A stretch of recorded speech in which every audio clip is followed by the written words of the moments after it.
Hello friends, आज के session में हम डिस्कस करेंगे कुछ साइकोलॉजी के ऐसे क्वेश्चंस जो पिछले कुछ एग्जाम्स में आए थे। चलिए स्टार्ट करते हैं। क्वेश्चन नंबर फर्स्ट देखिए, किस स्थान पर प्रथम मनोवैज्ञानिक प्रयोगशाला स्थापित की गई थी? ऑप्शन देखिए, बर्लिन, लिपजिंग, स्टैनफोर्ड या वियना। तो यहाँ पे जो अपना करेक्ट ऑप्शन है वो है ऑप्शन नंबर 2, लिपजिंग।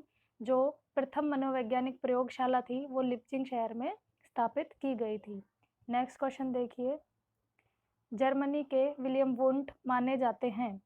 ऑप्शंस हैं, पहली मनोवैज्ञानिक प्रयोगशाला खोलने के लिए, कंप्यूटर के क्षेत्र में कार्य करने के लिए, सामाजिक विकास का सिद्धांत प्रतिपादित करने के लिए या चिन्ह सिद्धांत पर कार्य करने के लिए। तो यहाँ पे जो अपने विद्वान हुए हैं विलियम वुंट, वो माने जाते हैं ऑप्शन नंबर ए, पहली मनोवैज्ञानिक प्रयोगशाला खोलने के लिए। तो ऑप्शन नंबर 1 करेक्ट हो गया। नेक्स्ट क्वेश्चन देखिए, किशोरावस्था में बालक अच्छे से तैयार होते हैं, दर्पण में अपने चेहरे को निरंतर देखते हैं तथा केवल अपने आप से प्यार करते हैं। फ्रायड ने किशोरावस्था की इस विशेषता को क्या कहा है? ऑप्शंस देखिए, हीरो पूजा, आत्ममोह, समूह प्रवृत्ति या लैंगिक प्रेरण। तो यहाँ पे आप देखिए, यहाँ पे जो विशेषताएं हमें बताई गई हैं, ये जो होती हैं, ये होती है आपका ऑप्शन नंबर 2, आत्ममोह। आत्ममोह के अंतर्गत एक जो किशोर होता है वो अपने आप को निरंतर देखता है तथा अपने आप से प्यार करता है।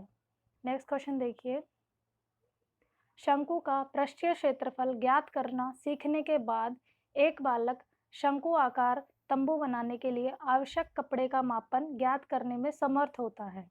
उसके अधिगम की प्रक्रिया किसका दृष्टांत है?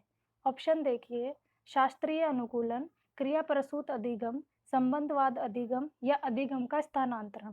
तो यहाँ पे जो हमें सिचुएशन दी गई है कि एक बालक क्या कर रहा है, शंकु का पृष्ठीय क्षेत्रफल ज्ञात करना उसे आ गया है, उसके बाद वो उसका जो पूर्व ज्ञान है उसे प्रयोग में लेकर क्या कर रहा है, एक तंबू के लिए आवश्यक कपड़े का मापन ज्ञात कर रहा है। तो ये जो चीजें हैं ये आती हैं अधिगम का स्थानांतरण के अंतर्गत। तो अपना ऑप्शन नंबर 4 करेक्ट हो जाएगा। नेक्स्ट क्वेश्चन देखिए, नीचे दी गई सूची में संरचनावादी अधिगम से संबंधित कुछ कथन दिए गए हैं। नीचे दिए गए कूट से चुनकर सही उत्तर दीजिए।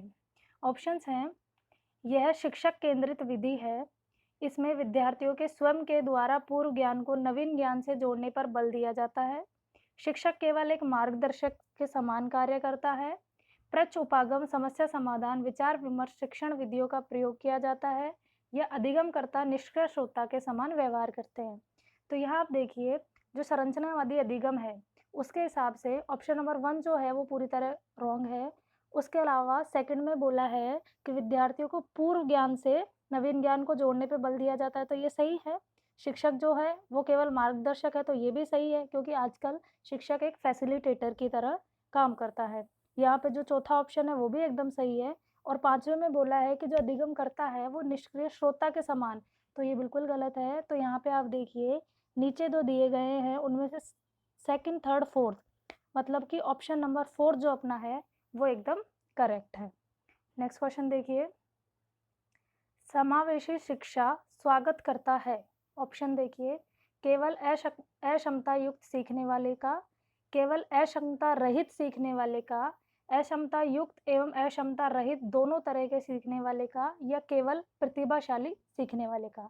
तो यहाँ पे आप देखिए, समावेशी जो शिक्षा होती है उसके अंदर हर प्रकार के बालक को शिक्षा के लिए प्रोत्साहित किया जाता है और उसे शिक्षा दी जाती है।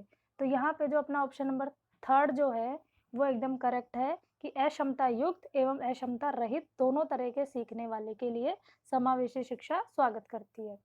नेक्स्ट क्वेश्चन देखिए, निःशक्त जन अधिकार कानून 2016 के अनुसार बधिरता मीन्स डीफनेस में श्रवण क्षति की सीमा है।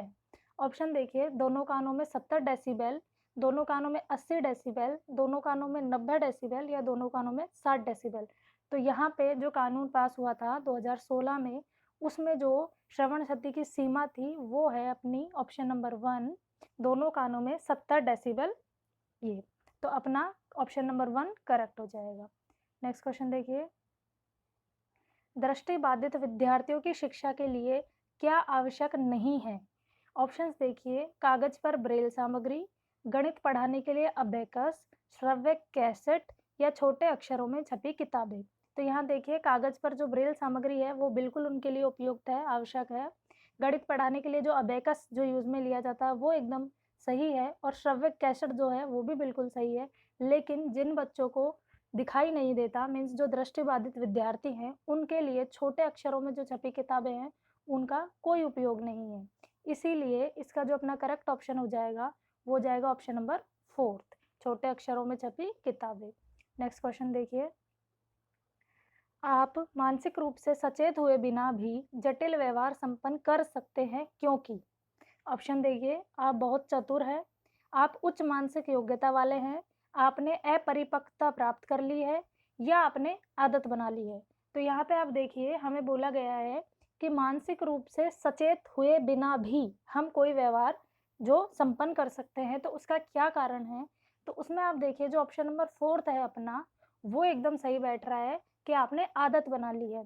क्योंकि अगर हमें किसी प्रकार की कोई आदत हो जाती है तो उसके लिए हमें मानसिक रूप से सचेत होने की आवश्यकता नहीं पड़ती, वह अपने आप ही हमारे व्यवहार में संपन्न हो जाती है। तो अपना ऑप्शन नंबर 4 करेक्ट हो गया। नेक्स्ट क्वेश्चन देखिए, अभिवृत्ति में सम्मिलित है। ऑप्शन देखिए, केवल संज्ञानात्मक तत्व, केवल संवेगात्मक तत्व, संज्ञानात्मक एवं व्यवहारात्मक तत्व, या तीनों संज्ञानात्मक, व्यवहारात्मक व संवेगात्मक तत्व।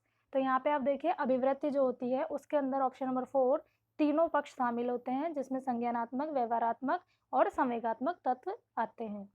नेक्स्ट क्वेश्चन देखिए, कॉलम 1 को कॉलम सेकंड से मैच करना है।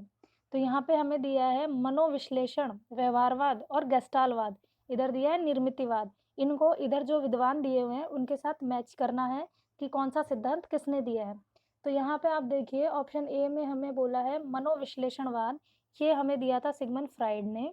व्यवहारवाद की हम बात करें तो व्यवहारवाद जो हमें मिला था वो मिला था C.L. हल से। गेस्टालवाद की बात करें तो मैक्स वर्दीमर करेक्ट हो जाएगा, और निर्मितिवाद की बात करें तो लेव वाइगोत्स्की। अब नीचे आप देखिए कि यहाँ पे कौन सा ऑप्शन इनसे मैच हो रहा है। तो यहाँ पे ऑप्शन नंबर 3 जो है वो अपना वो करेक्टली मैच हो रहा है, इसीलिए इसमें ऑप्शन नंबर 3 करेक्ट हो जाएगा। नेक्स्ट क्वेश्चन देखिए, सम्मान और प्रतिष्ठा व्यक्ति के लिए अभिप्रेरणा की तरह कार्य करते हैं, ये प्रेरक निम्नलिखित में से किस श्रेणी में आते हैं। ऑप्शंस देखिए, व्यक्तिगत, सामाजिक, शरीर कार्य की या राजनीतिक। तो यहाँ पे देखिए सम्मान और प्रतिष्ठा की बात की गई है, तो ये जो हमें मिलते हैं ये मिलते हैं समाज से, इसीलिए ये जो प्रेरक हैं ये हमारे सामाजिक श्रेणी में आएंगे। तो अपना ऑप्शन नंबर 2 करेक्ट हो गया। नेक्स्ट क्वेश्चन देखिए, निम्न में से कौन सा उच्च बुद्धि का संकेत है।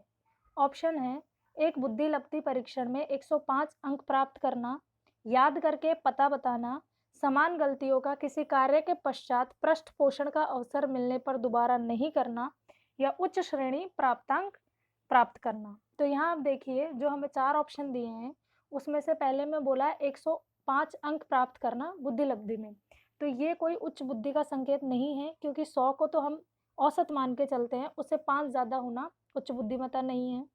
सेकंड में हमें बोला है याद करके पता बताना, तो इसमें भी कोई उच्च बुद्धि का संकेत नहीं है। ऑप्शन नंबर 4 में बोला है उच्च श्रेणी प्राप्तांक प्राप्त करना, तो इसमें भी बुद्धि का कोई भी जो विशेषता है वो नहीं है।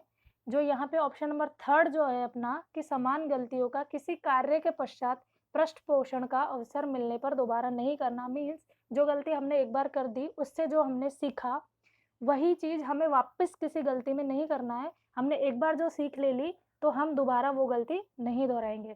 तो यहाँ पे ऑप्शन नंबर जो 3 है वो एकदम सही है। नेक्स्ट क्वेश्चन देखिए, व्यक्ति के व्यक्तित्व का अध्ययन करने की वह प्रविधि जिसके द्वारा उसकी जीवन शैली, व्यवहार, तौर तरीकों, विचारों और भावनाओं का अवलोकन किया जा सकता है कहलाती है। ऑप्शंस देखिए, प्रश्नावली, व्यक्तिगत अध्ययन, निर्धारण मापनी या प्रक्षेपण। तो यहाँ पे आप देखिए व्यक्ति के व्यक्तित्व का अध्ययन करना है जिसमें उसकी जीवन शैली, व्यवहार, तौर तरीके और विचार, भावना आदि का हम अवलोकन करेंगे। तो ये जो आएगा ये अपना आएगा ऑप्शन नंबर 2 व्यक्तिक अध्ययन के अंदर। नेक्स्ट क्वेश्चन देखिए, बालकों के आत्म प्रत्यय विकास के लिए निम्नलिखित में से कौन सा तरीका उपयुक्त नहीं है? ऑप्शंस देखिए, समस्याओं से बचने के लिए सलाह देना, बालकों को निर्णय लेने की स्वतंत्रता देना, व्यवहार के लिए स्पष्ट संदर्शिक पथ स्थापित करना या बिना शर्त के स्वीकार्यता और प्रेम को संप्रेषित करना। तो यहाँ हमसे पूछा है कि आत्म प्रत्यय विकास, इसके लिए कौन सी चीज़ उपयुक्त नहीं है? तो यहाँ आप देखिए, समस्याओं से बचने के लिए सलाह देना ये बिल्कुल गलत बात है। बालकों को निर्णय लेने की स्वतंत्रता देना ये बिल्कुल करेक्ट है।